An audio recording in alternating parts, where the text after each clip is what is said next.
पलूसचा विकास ठप्प, 100 कोटी गेले कोठे? राष्ट्रवादीचे दिगंबरदादा पाटील यांचा सत्ताधाऱ्यांवर आरोप. पलूस नगर परिषद स्थापन होऊन 9 वर्षे उलटली तरी शहराच्या विकासाचा तुरळकही लाभ न मिळाल्याची कठोर टीका राष्ट्रवादी काँग्रेसच्या प्रभाग क्रमांक 7चे उमेदवार भगवान उर्फ दिगंबरदादा पाटील यांनी केली.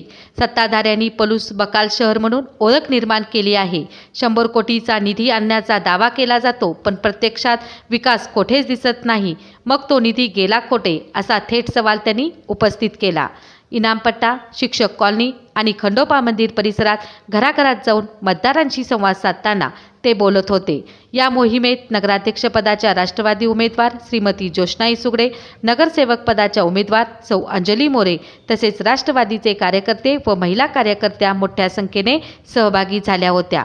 दिगंबरदादा पुढे म्हणाले, या प्रभागाच्या मतांवर सत्ता मिळवून विरोधी उमेदवारांनी विविध पदे भोगली, पण विकास मात्र शून्यच राहिला. माजी नगरसेवक सौ अंजली मोरे म्हणाल्या, गेल्या पंचवार्षिकात मी सत्ताधारी गटात होते, पण सहकारी नगरसेवकांच्या अकार्यक्षमतेमुळे प्रभागाचा विकास पूर्णपणे ठप्प झाला. त्यामुळेच मी राष्ट्रवादी काँग्रेसमध्ये प्रवेश केला. प्रचार मोहिमेत संपत साळुंके, तानाजी देशमुख, दत्तात्रय पाटील, महादेव कदम, नंदू पाटील, सिद्धार्थ गाडे, डॉक्टर उमेश पाटील, अमोल पाटील, रणजित कुंभार, दिलीप पाटील, विकास पाटील, विक्रम पाटील, राहुल साळुंके, सागर बनसोडे, महेश मोकाशी तसेच मोठ्या संख्येने महिला सहभागी झाल्या होत्या. बोला.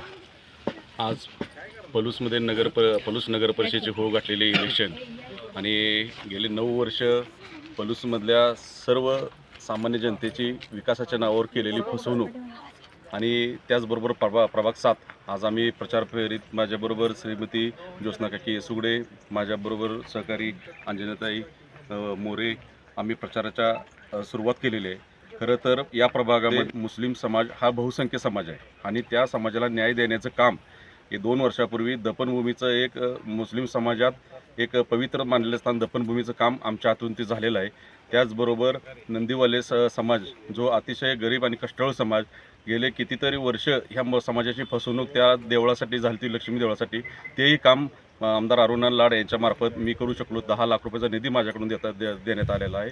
त्याचबरोबर रामोशी समाज हा सुद्धा अतिशय कष्टाळू आणि प्रामाणिक समाज आणि या समाजाच्या उमाजी नाईक या महापुरुषाची स्मारकासाठी एक मोठं पाऊल मी त्यावेळी उचललं होतं की ह्या स्मारकासाठी आपण एक जागा देऊया आणि त्यावेळी जागा कुठं उपलब्ध आहेत ही सुद्धा मी उपलब्ध करून देण्याचा प्रयत्न केलेला होता.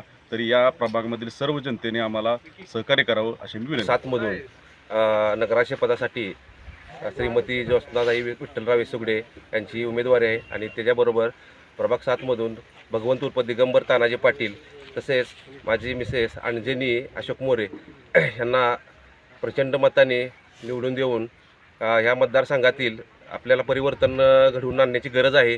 तसं विचार करता ह्या 7 नंबर प्रभागमध्ये अतिशय कामं प्रलंबित आहेत. मी पण पहिल्यांदा काँग्रेसमध्ये असताना जी मला जेवढी होता तेवढी मी कामं केलेत, पण कोणतीही कामं करताना मला अतिशय अडचणी येत होत्या आणि मला साथ मिळाली नाही. त्यामुळं मी तिथून बाहेर पडून राष्ट्रवादी अजितदादा पवार गट तसेच निलेश भाईच्या नेतृत्वाखाली काम करत आहे. तसेच माझ्याबरोबर निलेश भाई सुगडे तसेच निशिकांतदादा पाटील यांनी मला साथ दिली. तसेच आत्ता ह्या प्रभाग 7 मधून दिगंबरदादा पाटील यांची साथ अतिशय चांगली साथ आहे मला आणि येणारं ही निवडणूक आपल्याला नगर परिषदेवर राष्ट्रवादीचा झेंडा फडकवणार एवढं नक्की निश्चित करतो. आणि सर्वांना मतदार बंधू भगिनींना माझी नम्र विनंती आहे की आम्हा सर्वांना आपल्या 20 उमेदवार तसेच नगराध्यक्ष पदाच्या उमेदवारी यांना प्रचंड मतांनी निवडून देऊन सगळ्यांनी सहकार्य करावे ही नम्र विनंती.